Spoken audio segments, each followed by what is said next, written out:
Hey everyone, what's going on? This is Mr. Riley with some very loud music going on right now. What's going on, everyone? This is Mr. Riley coming to you live from the West Coast, the best coast, the West Side. Check it out. Tonight we're going to recap the St. Genevieve game, that 35-10 win, and then we're going to preview the Showdown on Sunset. We have a special guest. Of course, Coach Smith is, he's hanging out in the green room. So right after the intro, we're going to come back and have a nice little conversation and talk about everything college football. Stay tuned.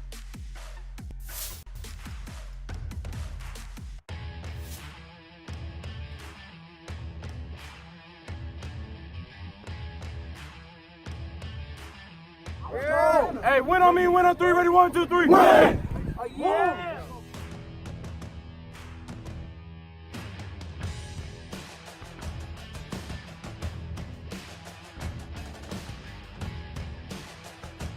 Stop playing with a beat! Stop playing with a beat! Stop playing with a beat! Stop playing with a beat! Stop playing with a beat!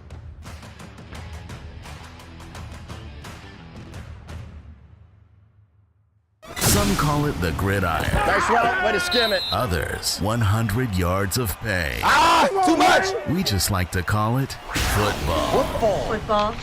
With Facebook James. Football, baby.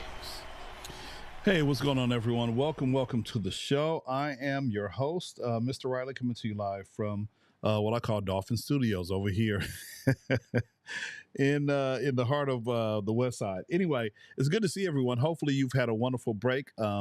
Last week we had a bye week, and so hopefully it gave us some time to heal some of our soldiers, some of our football players who are injured or who have been injured. And, we're looking forward to a wonderful game this coming Friday, Saturday as well for the JV team. And, as we move into league, these are the important games that we need to go through and put on our best effort as we move into, league play against some of our rivals, Westchester, Fairfax, Hamilton, all those guys. And so we really want to do well this week. And so I just can't wait. Just can't wait. This is going to be a good game. It's not going to be one that's an easy task for our boys. And so I think they're up for the challenge. They've been up for the challenge the past few weeks. And so right now we're sporting a 3-1 record. And, we look to go ahead and continue to do what we need to do against Brentwood, come out with a victory, and then we're going to move into league play. And I believe our first league game is against Hamilton, and we'll talk about that in the schedule a little bit. So without further ado, let me go ahead and bring in Coach Smith, who's hanging out in the green room. And let's see, I think there he is. Okay, what's going on, Coach? How you feeling?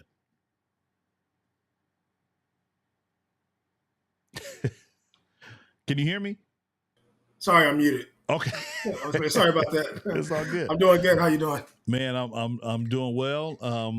Earlier today I was a little tired, working with the kiddos at school, and I got a burst of energy near midday, and I think I came home and took a little nap, and I'm feeling rejuvenated right now, man. How about you? Nice. I wish I could have taken a nap, but no, naps are good at this age. So No. I'm jealous. Man, they are very necessary. Very necessary. But man, we had a wonderful win. Last time we saw each other, we were on the home turf at the Stadium by the Sea, and Pali managed to go ahead and get that wonderful win, 35-10 against St. Gen. So congratulations. Thank you. So what were some of the things that you kind of if we go back to the Granada Hills game, I know you were kind of disappointed and the team was kind of disappointed, but you had an opportunity to work on some things during the practice for St. Gen. What were some of the standout moments maybe in the game for you, and some of the things that you kind of worked on leading up to playing St. Genevieve? I just feel like we need to run the ball a little bit better against St. Jen's. We tried it a little bit against Granada Hills. We just weren't consistent enough with it. They brought pressure, and we scored, and then they got that kickoff. We got behind, and then we tried to pass the ball a little bit more, so we couldn't really get our running game going.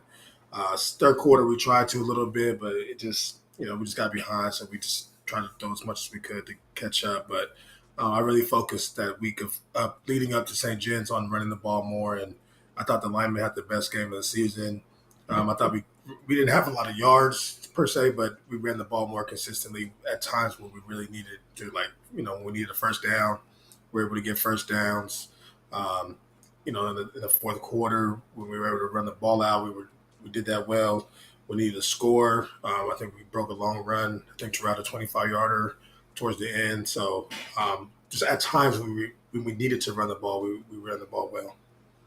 Absolutely. No, it was a wonderful game. It started off slow. I'm just kind of reflecting on the box score. I'm kind of, using my cheat code right now. I'm looking at the box score. Both teams kind of came out kind of flat, with no one scored in the first quarter. And then, Pali decided to get it together, and, they scored 14 points. And St. John came out with 7. And then as we moved into the third quarter again, it was kind of lackluster in terms of just the offensive production, like you just said. St. John scoring 3 points, and then in the fourth quarter, I guess the guys got their mojo, they got their feet under them, and they were able to score 21 points, making it 35-10. So it was just I think it was a well played game, and from all intents and purposes, I know defense, they played well. One of our guys had a pick 6, I believe. And, Jaden, he kind of came up and, again, high pointed the football and caught a nice deep ball. So, I think overall it was kind of, I don't want to say sloppy, but just kind of different. And, but ultimately we got that W. Yeah, we did start off slow offensively, and then we got the pick 6 at the end of the second quarter, I believe. We had a penalty, which kind of gave them field position going into halftime, and that's how they kind of got that 7 points. But defense shut them down. I think they only had 3 points in the second half. So they really played well. So I was proud of them. And then, even though offense started off slow the first couple of quarters, I thought the second half, we really picked it up. We got our chemistry back together. And, we talk about finishing all the time, and that's exactly what we did that game. No, you did. I mean, and I'll pull up the report from Max Preps. Here it is right here. And again, parents and friends, Pali supporters, if you like football, you kind of like digging in some of the stats just to see what the boys are doing on the field. Max Preps is a wonderful resource, and just thank the coaching staff for making some of these stats available throughout the season. And so it's been a great resource for me, just in terms of prepping, and I'm sure it's an awesome resource for you guys, so that you can kind of know who's doing what, and then also you get a chance to see what some of the other teams are doing in our league. And so as we kind of look at some of the box score, just pretty much what we just talked about, 35-10, and just the scoring summary, if you will. And then, looking at some of the stats here, passing, Roman and Mike, pretty much about the same. They're off by, 2 yards in terms of, yards passing, 124 for Roman. The opposition, Mike Wynn, he had 126. They both had one touchdown pass. So, they kind of did what they needed to do to kind of get their team, to the finish line. And so, and I'm sure, and I know Roman is, he's able to do a whole bunch more. And I love Roman, and especially the way that he runs. He has that kind of dual threat situation going on when he hits the field. You never know, especially when you get close to first and goal, second and goal, he can take the ball and run it in himself. Yeah, I wish he would run a little bit more, but I'm trying to save him for the whole season. So I'm glad he's picking and choosing the right spots when to run. But there's definitely times where he could have taken off with his feet and got us more yards. But he's been playing really smart this year, and I'm proud of that more than the yards that he's thrown for. We had looking at the stats, we only threw the ball 13 times last game, and still put up whatever points we scored. I forgot what the score was, but just to see that many attempts and still scoring 20-something, 30 points is really good for him. Yeah, and I like the concept, the idea of saving him for the rest of the season, because those are the really once we get down into league, those are the times you're really going to need him.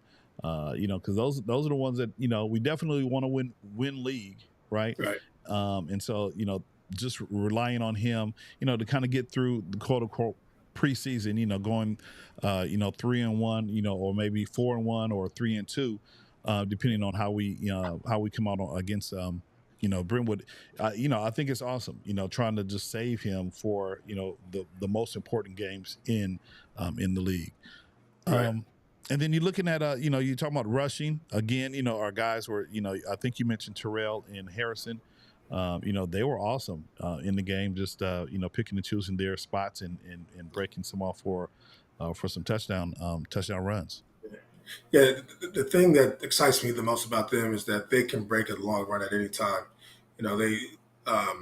Shiloh's more of a power back where, if I need 1 or 2 yards, I can put him in there.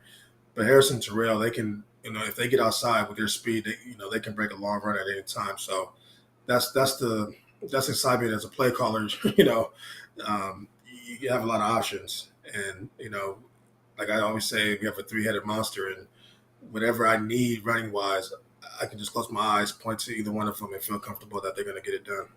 Absolutely. And then we're looking, just kind of looking at some of the receiving as well. Again, 124 yards. Roman distributed the ball pretty nicely. You had Jaden for 54 yards, Terrell for 18, Harrison for 33, and then Tyler Saul for 11. And then like we said, we talked about Jaden just getting that touchdown pass near the end of the game that kind of sealed it for the boys. And you have almost like another 3-headed monster with some of these receivers. And your main receiver Braden, he's on the sideline. So hopefully this time allowed him to heal so that he can get back and because we're definitely going to need that guy for league play. Oh yeah, definitely. We're gonna need him this Friday as well. But I'm proud of Jaden. He's been working hard. You could tell his confidence. He has the confidence to do it. It just hasn't come together for him yet. And I thought last game it really came together. He should have had 2 touchdowns, to be honest. I think they called 1 out of bounds. So he easily could have had 2 touchdowns and another 20 yards.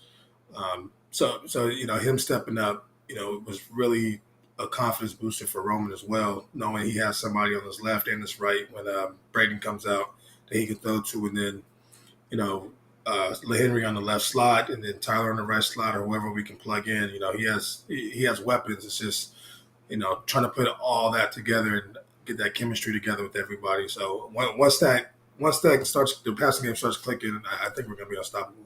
Yeah, absolutely. And then again, with your first time, at the realm for or helm for Pali, and you got a lot of new faces on the offense and defense, and so you're trying to pull everything together. And I know everyone is expecting, like the 11-0 season that we had 2 years ago, and then how we went to the championship, went to the chip last year. Everyone has extra high expectations, and they should. But again, you have a young team and you have a new coach, and so it kind of has to cook and marinate a little bit, right? I think Right. I listened to somebody, and they were given the analogy with Colorado, and just how the team needs to bake a little bit more. Just get a little bit because they're kind of in the same situation. New team, new coach, new players, and so everyone has these that team, Dion he set high expectations for them. And so, they're kind of living up, no one else really believed. But again, Right. you got to let it cook and marinate now. So I think that's kind of what's happening here. Pali needs to kind of cook and marinate. And, we're not to the end. The cake is not done being baked right now. Right. No, not at all. And, but I think it's clicking at the right time. I think once – I hate saying it, but I think Granada was a good loss because it really made me sit back and see what we have, what we don't have, what I need to fix. When you win all the time, you don't really focus on your weaknesses. Losing that game, I really had a chance to sit back, look at what we need to do better. We focused on that, and I think against St. John's we got better. And then this bye week that we just had, we went back to the fundamentals.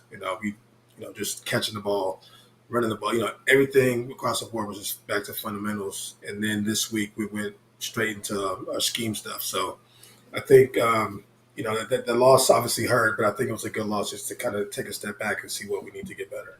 Absolutely. Well, you know what? I had an opportunity to kind of listen to or actually interview Matthew and Harrison after the St. John game. So let's go ahead and just kind of take a listen and get their perspective, and maybe you can have some additional words, regarding Matthew and his play, and then also Harrison and his play. So let's go ahead and run the clip real quick. All righty. All right, Mr. Riley's here with two of my favorite players of the game. Matthew Spoonermore and Harrison Carter. Matthew, I told you before the beginning of the game, man, you're one of the happiest football players I've ever seen, man. Yeah. What's up with your vibe before the games, man? I mean, I'm just having fun. Like, I'm with all my friends. Like, it doesn't get much better than this, you know? Absolutely, so I'm just trying to have fun. And then let's talk about your defensive presence in the game. You guys scored, allowed only 10 points tonight. Yeah. Tell us about, and then you had a special pick six, man. Yeah. Just tell us how did that happen? And we know that you did a little flip, a little extra in the end zone, man. But just kind of talk about the pick six you had in the game. Yeah, I mean, I just played my normal defense. I saw the ball come, and I just went for it pretty much. Like, I just went. But like, as I was running, all I was trying to think of what to do to celebrate, you know, because that doesn't happen very often, you know. Absolutely. So I gotta make the most of it. Now, the only thing you gotta watch is those penalties for extracurricular activities, celebration, all that kind of good stuff. It's okay, though. We'll take that. Way to bounce back, man. Yeah. Way to bounce back. What did you feel about your team's performance after not winning last week against Granada Hills? I think it was a very good comeback. We needed this win, but last week we should have won that game, and we know it. But it's okay. It's on to the next. Absolutely. All right, go ahead and celebrate, my man. Harrison, man, you had how many touchdowns tonight? I had one. One touchdown, yeah. Okay. But you were out there working. You and Terrell, man. Just kind of tell us what kind of defense did St. John give you, especially as you scored on those last few plays late in the second half. The defense wasn't really that bad, but when if we go into the outside, and then I just cut back in because I'm hope will be open. Absolutely. And you just kept running, especially the last scoring possession, man. You had, I think, back-to-back plays where you were given the ball. Yeah. Just talk about your offensive line and them being able to open up their line for you to. Oh, they're a great offensive line. I love them so much. Absolutely.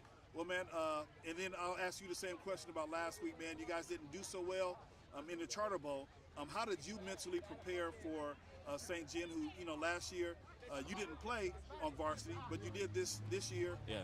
They fought us hard last year, but just talk about your mindset coming into this game against St. Genevieve.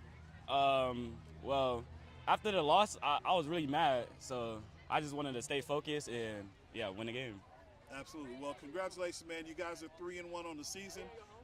You have a bye week. You have, I believe, Brentwood coming up in your next game. How will you prepare for Brentwood? Same way, just stay focused. Absolutely, man. Congratulations. Go ahead and celebrate with your team. Thank you, sir.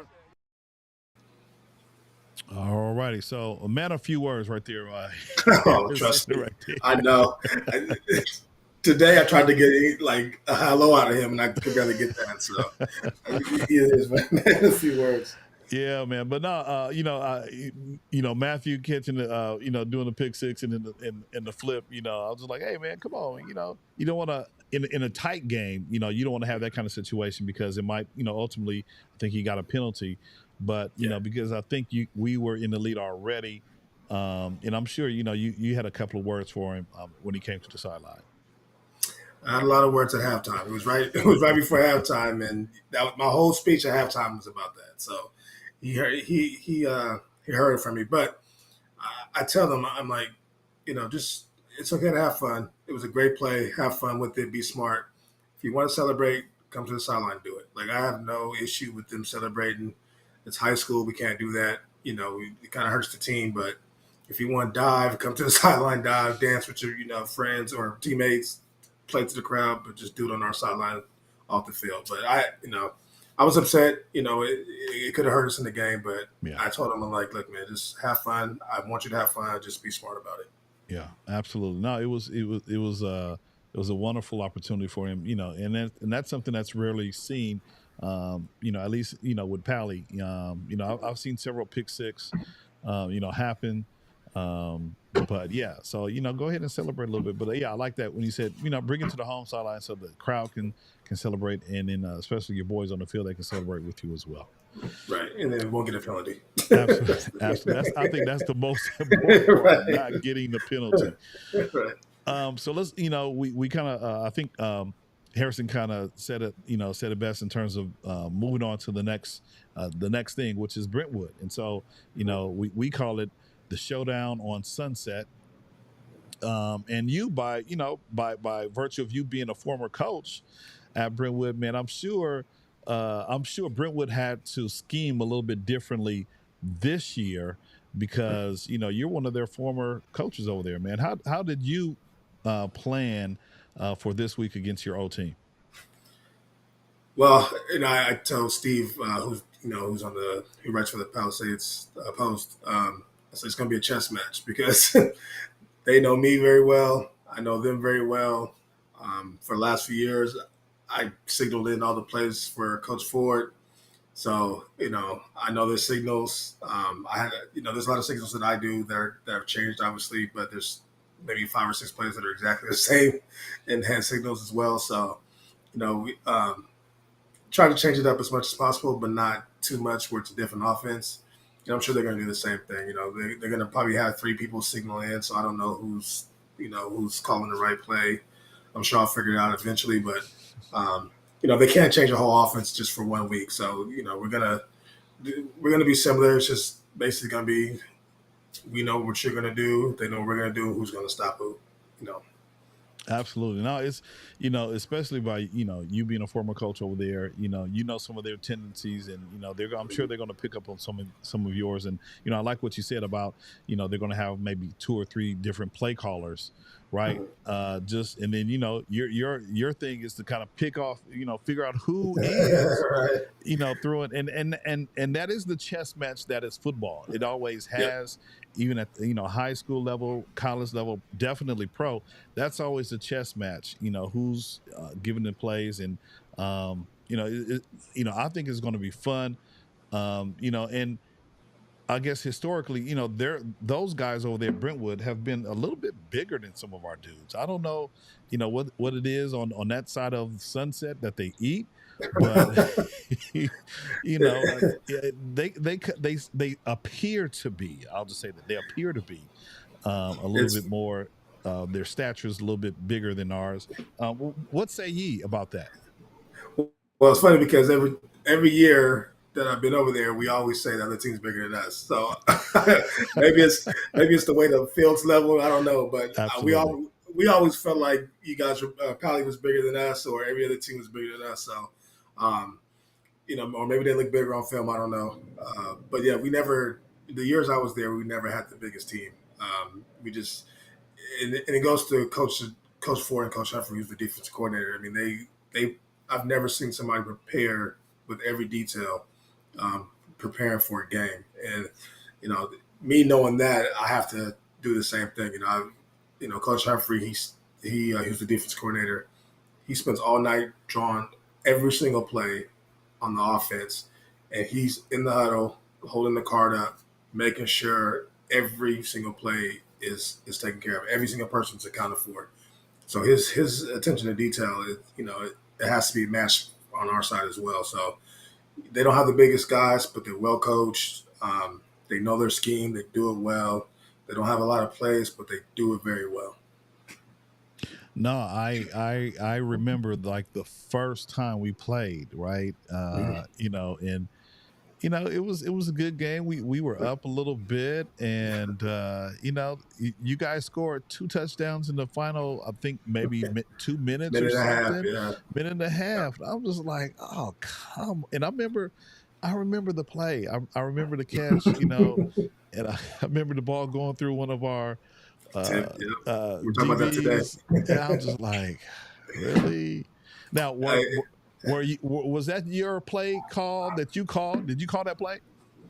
So I was the offensive coordinator that year, and that was probably one of my worst called games. and we were just struggling to drive the ball, score. You know, we had a couple good drives, but then we stalled. And I just kept looking at my players like, what can I do? And then so Coach Ford just kind of started, giving me suggestions, and then we finally started getting the rhythm going on. So when we got to that last play call, the running back who actually caught the play saw something. He was like, let's run the F wheel, which just means fullback wheel up the sidelines. We ran it, Cole at the time, scrambled, threw it, and just looking at the sideline, the guy tipped it. We're like, oh, God. And then I call it the Michael Jackson because he caught the ball and put his toes up like Michael Jackson right on the just to have the presence of mind to do that, catch the ball, and then have the presence of mind to put your toes up so you're not on the line, which is amazing. And then I watched that play 100 times from that angle. Somebody had an angle of it from the back of the end zone. It was a fun game. And the fact that the series is tied 2-2 is just such a great rivalry right now. Yeah. No, it's and so I'm trying to think of that year. I think it was the 2018 season. Yeah. Yes, it was 2018. 18, that was the first time we played against you guys. And so, no, man, it was a good game. And even, the past few games have been great, over there at Brentwood. Now, so here's one question I wanted to ask you. So you use that play to get at us, man. Do you have a signature play that you think you're going to run against them if it becomes that close? If it goes down to the wire? I'm hoping it doesn't come to that, but I do. I didn't change the whole playbook, obviously, but I did. There's a lot of different schemes you're going to see, a lot of different formations or a few different formations, few motions you're going to see, movement. So the kids are having fun with it this week. They're excited about the new plays and the schemes we have going on, and my whole plan is to try to get our team to move fast so they don't adjust. Coach Humphrey's great at adjusting.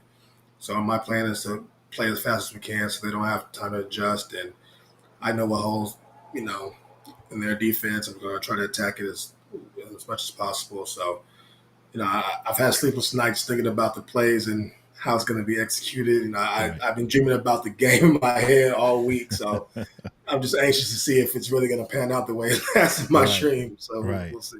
Right. Now, I'm sure you're really close to some of those. You're still close to some of those guys over there. Have you talked to them this week at all?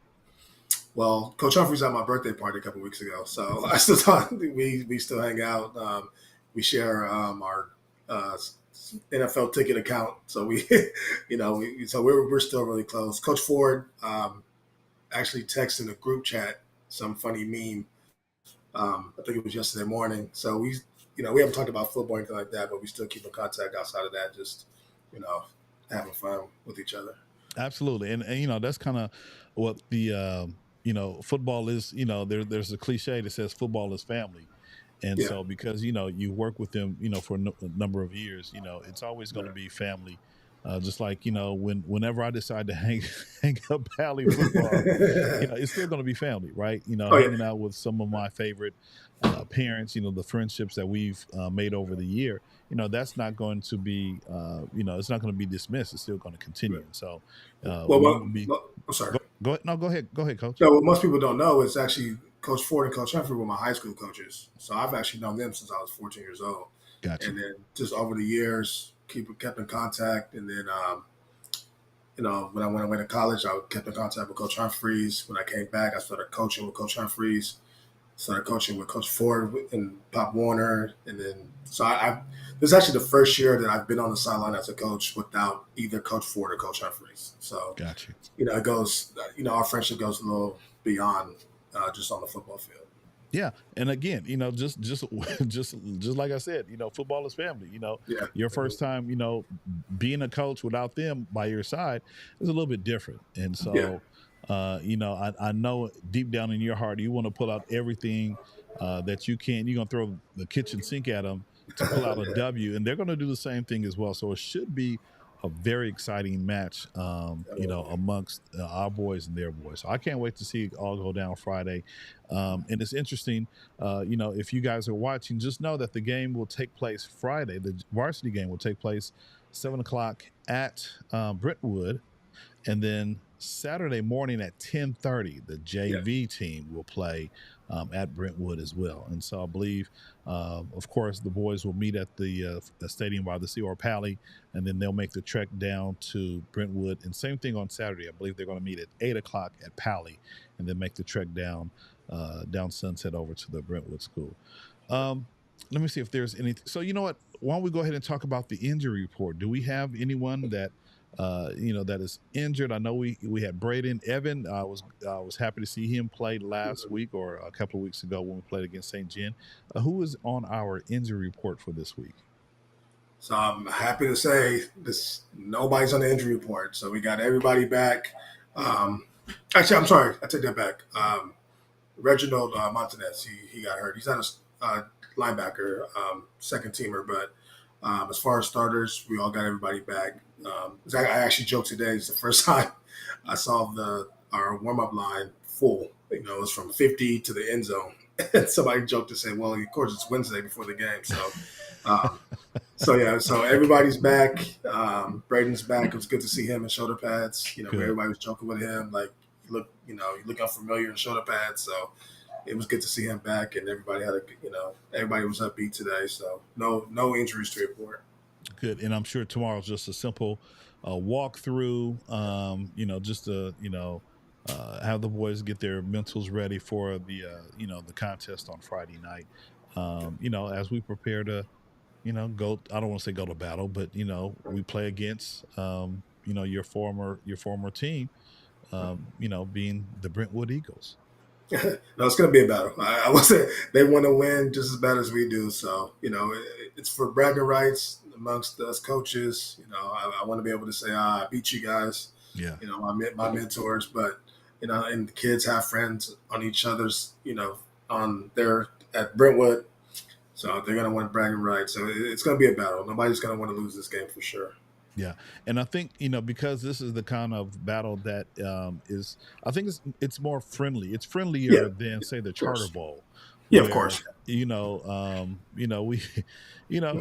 been kicking their behinds for, 7, 8, 9 years. And then, last year they kind of kicked us in the chip. And then this year they, but I think it's more of a friendlier game, right? A game amongst, young men. Yeah, of course. And I'm just hoping that they, both teams come out and play hard.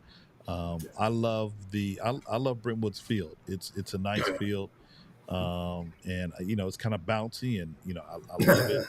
And then we have to deal with our, I call it the turf monster at Pali. It can be good. It can be good, right. But then when it hurts some of our team members or some of our players, it's bad. So it should be a good game, man. Any closing comments or remarks you want to make about the Showdown on Sunset? As many people that can come out, it'd be great. They have a small stance, but if we can pack that thing on our side and have fun. We're supposed to wear white and have a white out, but they don't have their home jerseys yet, so we're gonna end up wearing our blue jerseys. So that plan got scrapped. But it's gonna be a fun game. It's gonna be a great atmosphere. They're gonna have their their stands packed. They're gonna be loud. They're gonna be cheering. They're gonna be hyped up. Yeah. And I just hope everybody on Pali's side, comes and make it a home game for us, even though it kind of is down the street. But as many people we can get out there and cheer us on, it'd be great. It's really gonna be a fun game. Yeah. Now that's the only thing I don't like about playing at Brentwood is they got this teeny-weeny stands for us. And All I'm right. like, come on, y'all. Someone did y'all dirty. Y'all should have planned it at least double or triple the size that they already have. Well, now they have the end zone stands, but I guess it's only the student section, so only the students can sit over there. So they did expand it, but I don't know if visitors are allowed to sit there. Right. I know what it is for the student section. So they still gave us that little thing with the stairs to sit up on top. So, let's just, you have to sit on people's laps if we have to. Yeah, whoever designed that stadium, I'm just like, okay, they owe some money back to Brentwood because they didn't. Well, they used to be 8-man, so they didn't really get a lot of fans. I understand, that part back in the day, but now Jake has done a great job building that program. So it's time to expand those things. They can shave that stuff down and build some more. So absolutely, definitely. absolutely. Okay, so that's good information. Now I won't be so hard now that they're coming out of 8-man and over to regular high school football. Okay, Right. I get it. Yeah. But no, they need to go back have somebody. I'm sure they know a guy at Brentwood who can make it a little bit larger. Yeah, they definitely know a guy who knows a guy or is the guy. So for sure, they just write a check. Absolutely. Well, Coach, stand by in the green room. We'll come back All after the show is over and just kind of wrap it up. I appreciate you hopping on, and we wish you well. Friday against the varsity going against the Eagles, and then of course JV Saturday, 10:30. We just wish you well. Appreciate it. Always great to be on. Thanks for having me. Hang tight for me. All right. Okay, guys. So that is it, man. What a wonderful show. Just having again, Coach Smith on and just kind of giving us some of the details. And I didn't know that they used to be an 8-man team, so that was good intel. But no, it's going to be a gentleman's game. It's going to be a player's game. I look forward to this game every year for the past 5 years that we've been playing against each other. This is going to be a wonderful time for both programs to kind of prove who they are and where they're stand as they kind of move into league play. I know we move into league play, and let me see if I can pull up this last stat or let's look at the schedule really quick. Come on, Dolphins. And I'll let you see what I'm doing. Let me see. Hold on 1 second. I got it pulled up, and let's go here. You guys just hang tight for a little bit. Hang tight. But yeah, okay. So there we go. Okay, so here's our schedule. So as we recap, again, El Camino, we had a win. We had a win over Roosevelt, Granada Hills, of course, the Charter Bowl, and then St. Genevieve 35-10. This week we're playing the Brentwood School, and then we'll open up with league play: Hamilton, Fairfax, Westchester, Venice, and University in that order. In my mind, I'm already just in my mind, I'm already notating the games that we should win, right? But Venice always plays us well. Westchester always plays us well, and Fairfax plays us well. So I guess you can kind of do the math about which teams don't play us too well and which ones we should win and which ones are going to be just a flat-out contest for us as we move into league play.